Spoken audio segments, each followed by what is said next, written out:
Good evening, classmates. Lieutenant Schwartz. My name's third class Hayden Hendricks. Today we're going to talk about my leadership framework and the principles that I believe make a good leader.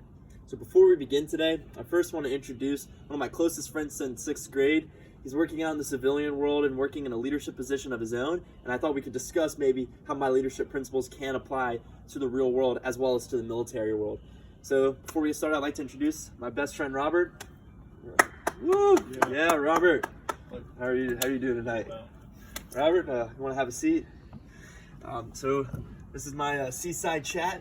We're going to talk today about leadership and how I believe my leadership skills can be applied in the future and how we should pass it on to other people in the fleet and in the civilian world. So I want to begin.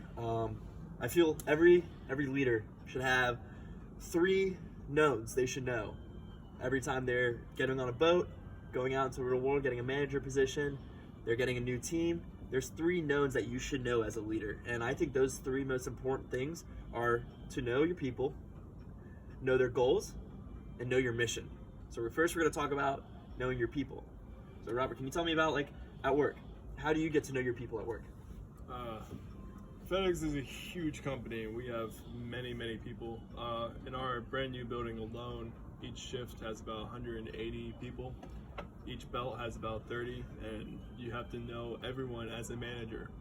So basically you just go around, you find a small little quirk about somebody, and you find the detail that sticks with you, and it helps you find their names, finds their goal and aspirations in the company. Great. Something like that is why it's important to know your people. I believe out in the fleet that it's very important to know your people. When I was underway on Eagle, my SWAB summer year, the first thing I asked all the enlisted crew I met them is what's the one thing you look for in an officer?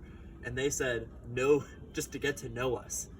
It's very important to get to know who you're working with. You get to know what they want to do in life. You want to get to know how they where they came from. You want to get to know things about them so you can have a personal connection, not an unprofessional, but a personal connection with them, so you can actually understand how to help them in the future and help them reach, which we're going to get to next, their goals. So Robert, I know you have some goals in mind as well. Yeah. So we have both our long-term and our short-term goals. What's one of your long-term goals? Here's one of my long-term goals is to eventually join a branch of the United States military. No, one of my short-term goals are to currently get this new FedEx building off the ground and running. And how are your supervisors helping you with that short-term goal? We're setting up right now. We're organizing, building plans for brand new belts and way we're going to put the trucks in, what building we're going to actually have it located at, and how we're going to have it set up and ran. Do you have support for your long-term goal as well? Yeah. Got you, bud. So I believe short-term and long-term goals are some of the most important things any person, in the civilian world and the military world, needs. Short-term goals are important because they're little milestones you can accomplish, and it gives you that motivation to keep going and pushing on. Long-term goals is that end goal that you need to reach to, and it's so important to know what your people find their goals to be. You want to help them get to where they want to go. My personal long-term goal is to get to medical school, but I'm having short milestones between that. I'm having my short-term goals. One of my short-term goals is to start my pre-med stuff, and my academic advisor, he's supporting me through that the whole way, and he knows why I want to do this. He knows my aspirations behind it, and that's so important to know in your people, especially with your enlisted. Your enlisted, they especially want to go for advancements, and with advancements they have to have sign-offs, and they need to make goals with those sign-offs. You as an officer, or even if you go out to the fleet and become a BM or a chief or anything, you have to be able to know what their goals are so you can help them get to there. During my 3rd class summer experience, one of my goals was to get as much boat crew stuff as I could signed off.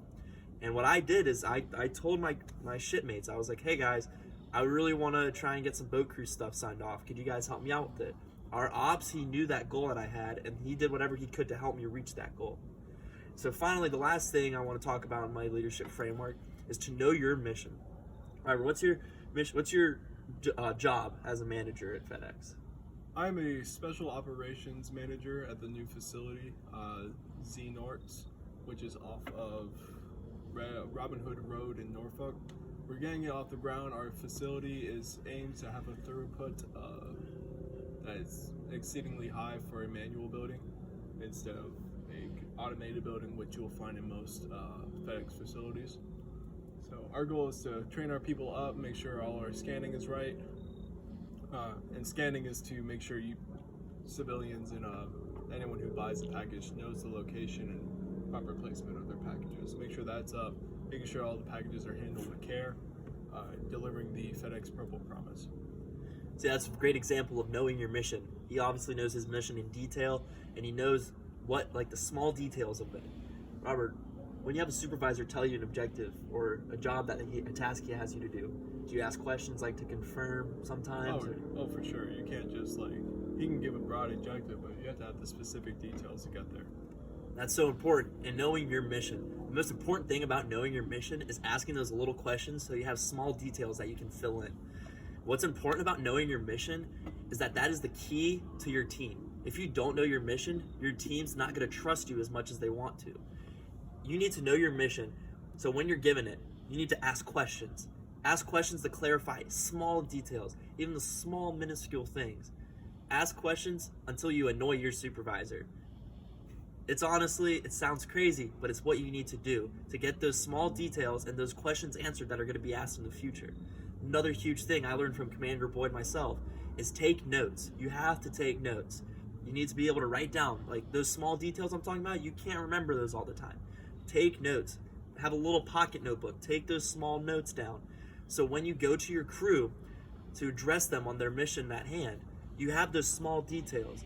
If they have questions, go to your book. Be like, I asked this same question as well. It's so important to know your mission, because how I see my leadership framework is almost like a mooring line on a boat. You have 3 main mooring lines mostly. Not all the time, but you do most of the time. You have your fore, you have your aft, then you have your mid. And if you don't have one of those, your boat's going to end up running into something else, or it's going to end up damaging itself. And so I think my 3 knowns are so important, because if you don't know your mission, you can't get to know your people, because they're not going to trust you with that information. And if you don't know your people, you don't know their goals. So they're doomed to not reach their goals. And that's so important to me as a leader, to know these important things of a person. Robert, I would like to thank you for your time. I appreciate it. No problem. I appreciate your time, shipmates, and I hope all of you have a great night.